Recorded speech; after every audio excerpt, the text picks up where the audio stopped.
Prohibitory orders are still in place in Nepalganj of Bankhe district following tensions between local communities. In this edition of Kantipur News, we have for you updates on the situation in the conflict area, the provincial convention of CPN-UML in Gandaki province and the flash flood in Sikkim of northeastern part of India that has sent over a dozen Indian troops missing. Good evening, I'm Sapsanamma. Let's begin with the headlines of the hour. Indefinite curfew continues in Nepalganj to ease tensions between the local communities. 13 individuals, including 3 security personnel, had been injured in clashes yesterday. Voting to begin in Gandaki province for the election of provincial committee members of main opposition CPN-UML. 2 candidates is registered for leadership position. More than 20 Indian soldiers have been missing since a flash flood caused by sudden heavy rain in the northeastern state of Sikkim. Continuous downpour has hampered the search. And defending champions Manchester City are up against RB Leipzig in the group stage match of the UEFA Champions League tonight.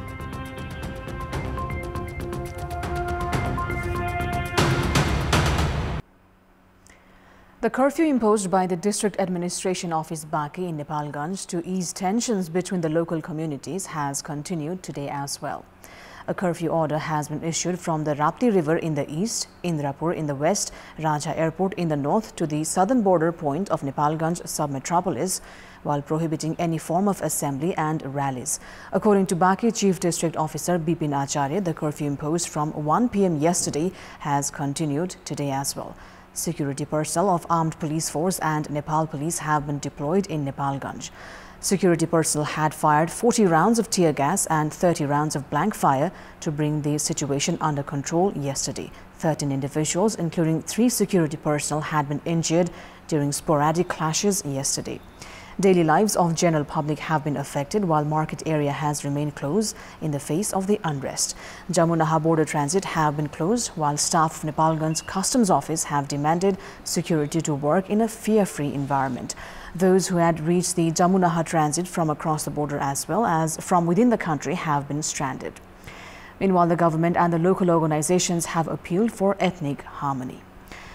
The responsibility of the Member Secretary of the Pashupati Area Development Trust PADT has been assigned to Rajkumar Khatri for the time being. The responsibility has been assigned to Khatri after Member Secretary Milan Kumar Thapa was suspended in allegation of irregularities while installing Jalahari at the Pashupatinath temple.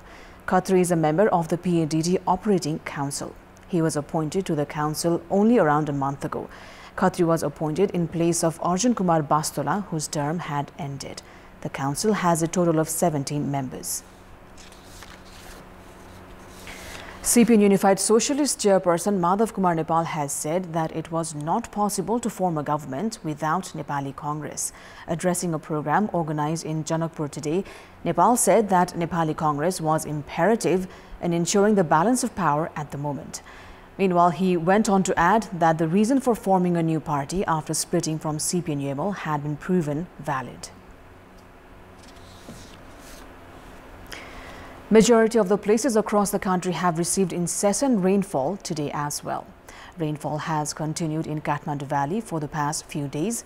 The Meteorological Forecasting Division has said that rain has been predicted for majority of the places across the country today.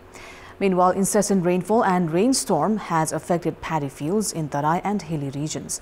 The department has urged farmers not to harvest paddy immediately, saying that the monsoon season this year has been extended. The monsoon season that usually ends on 2nd of October has still remained active. The division has predicted that monsoon this year will last for a few more days. Meanwhile, meteorologists say that farmers must remain vigilant amid active monsoon rains. This year's monsoon, which had entered on 14th of June, had spread across the country from 23rd. It's time now for our segment Public Pulse, where you text us with your opinion. The question is, why has the role of parliamentary committees remained feeble? Your options are A. Disobedient government, B. Inactive parliamentarians, and C. Lack of expertise. The voting is on. Type NEWS, select your option A, B or C and send it to 34001 to share your opinion with us. 2 candidacies have been registered for the position of leadership at the ongoing CPN-UML Gandaki Province Convention. Candidacies have been filed from the sides of Deputy General Secretary Prithvi Subba Gurung and Standing Committee member Khagraj Adhikari. From the side of Deputy General Secretary Gurung, Nawaraj Sharma is contesting for chairperson, Min Prasad Gurung is competing for deputy chair, and Dhananjaya Dawari has filed his candidacy for secretary. Dan Bahadur Bika is contesting for Deputy Secretary and Manju Adhikari has registered her candidacy for Women Deputy Secretary. From Adhikari's side, Mayanath Adhikari is contesting for Chairperson, Baburam Bika is competing for Deputy Chair and Rashmi Acharya is contesting for Secretary. Santosh Rahul has registered his candidacy for Deputy Secretary while Meena Gurung is contesting for Women Deputy Secretary. The convention was extended by 1 day after consensus remained elusive regarding the selection of leadership. A total of 907 representatives are participating at the convention. Now, implementation of development projects have been affected in local levels of Eastern Hilly district of Dhankuta due to delay in disbursement of the Financial Equalization Fund from the centre. Local levels have planned for budgets based on the equalization grant announced by the centre. The disbursement of at least 33% of the grant money should have been completed by mid-August this year, which would be directed towards implementation of priority projects in the first quarter of the fiscal year. However, so far, all 7 local levels in Dhankuta have received between 13 to 21% of the budgets to implement their projects. For instance, the Chhathar Jorpati Rural Municipality has received 5 million rupees of the estimated 100 million. The scenario is similar in Dhankuta, Pakhribas and Mahalakshmi municipalities and Shahid Bhumi, Chaubise and Saguri Gadi rural municipalities. This has delayed the tender process of drinking water, irrigation and road projects, among others. Local level officials say the delay in disbursement has also affected the mobilization of resources for administrative expenses and liabilities. Considering the increasing number of criminal activities ahead of the fast approaching Dasai festival, a special security plan has been implemented in Saptari. This comes after the death of 3 people within the span of 3 weeks in the district. The police have arrested suspected individuals in all 3 cases and have claimed that the new security mechanism is efficient enough for security officials to reach the crime scene within 7 minutes of receiving complaint. 690 police personnel have been deployed to maintain security in the district in Tarai region.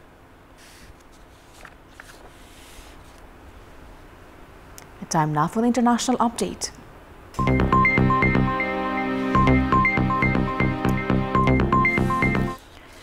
23 Indian troops have gone missing today after a flash flood caused by sudden heavy rain in the northeastern state of Sikkim, and heavy rain has hampered the search and rescue operation for the Indian soldiers.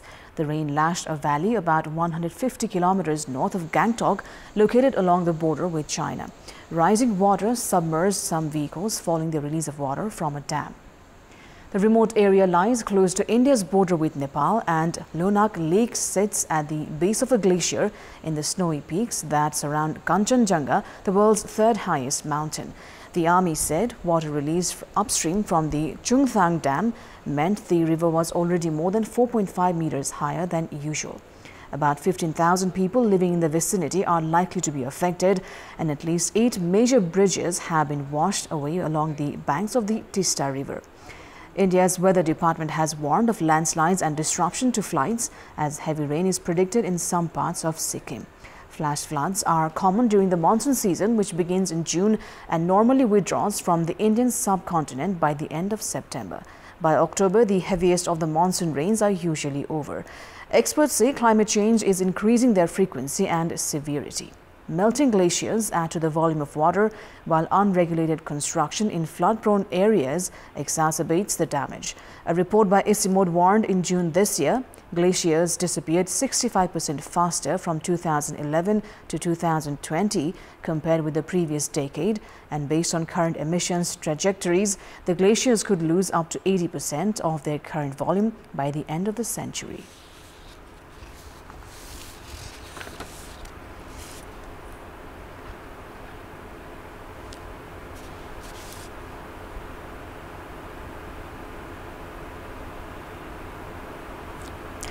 The United States witnessed an unprecedented ouster of the Speaker of the U.S. House of Representatives, Kevin McCarthy, today. Analysts say it is indicative of the disintegration of the Republican Party and amounts to a victory for former President Donald Trump. A handful of Republicans in the House ousted Republican Speaker McCarthy as party infighting plunged Congress into further chaos just days after it narrowly averted a government shutdown. Political analysts view McCarthy's ouster by a wing of the Republican Party close to Trump allowed the former president achieve some of his goals his supporters failed to when they stormed the U.S. Capitol on January 6, 2021 in an attempt to overturn the 2020 election results. They add, if the removal of McCarthy leads to a shutdown of the U.S. government, history shows that neither party will benefit.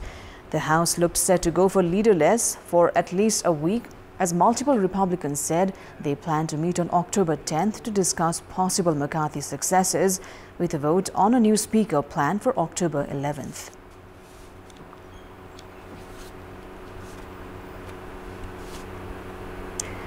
Typhoon Koinu grinded towards southern Taiwan, bringing heavy rain and winds as authorities urge local residents to stay away from coastal areas. Koinu is expected to make landfall on Taiwan's southeastern coast near the city of Taitung tomorrow morning as a Category 3 typhoon, but then weaken as it crosses the island's southern tip and enters the Taiwan Strait. The heaviest rain will fall along the mountainous and sparsely populated parts in Pingtung County in the south and the east coast counties of Taitung and Hualien, but the typhoon will also affect the major southern port city of Kaohsiung, local weather authorities have said. More than 100 flights have been cancelled, while businesses and schools in urban areas of southern parts of the island will be suspended from the evening.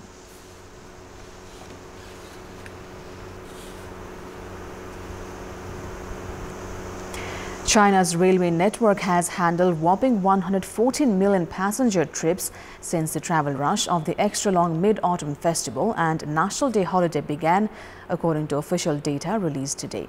The holiday travel rush started on September 27, 2 days ahead of the 8-day holiday season running from September 29 to 6th of October this year. China State Railway Group reported 17.01 million passenger trips on Tuesday alone, the 5th day of the holiday, bringing their total number to 114 million. The country's railway system is expected to handle more than 17.30 million passenger trips on Wednesday, rail authorities have said.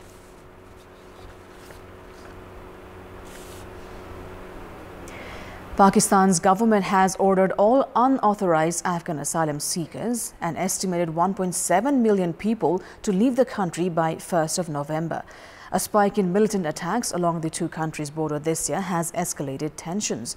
Pakistan has blamed border crossing attacks on Afghanistan-based operatives, charges denied by the Taliban regime. But it has fueled resentment in Islamabad, which on Tuesday announced a crackdown on illegal migrants. Last week, a blast at a mosque in Mastung city near the border with Afghanistan killed at least 50 people during a religious celebration. The right to seek refuge in a foreign country is enshrined in international law. Pakistan has taken in hundreds of thousands of Afghan refugees, particularly since the Taliban returned to power in Afghanistan in 2021. About 1.3 million Afghans are registered as refugees, while another 880,000 have received the legal status to remain, according to the United Nations. However, another 1.7 million people are in the country illegally, according to government, and are awaiting legal status. These are the people that would have to leave the country by the end of the month, whether voluntarily or through a forced deportation. That is all for the moment. Thank you for watching. Bye for now.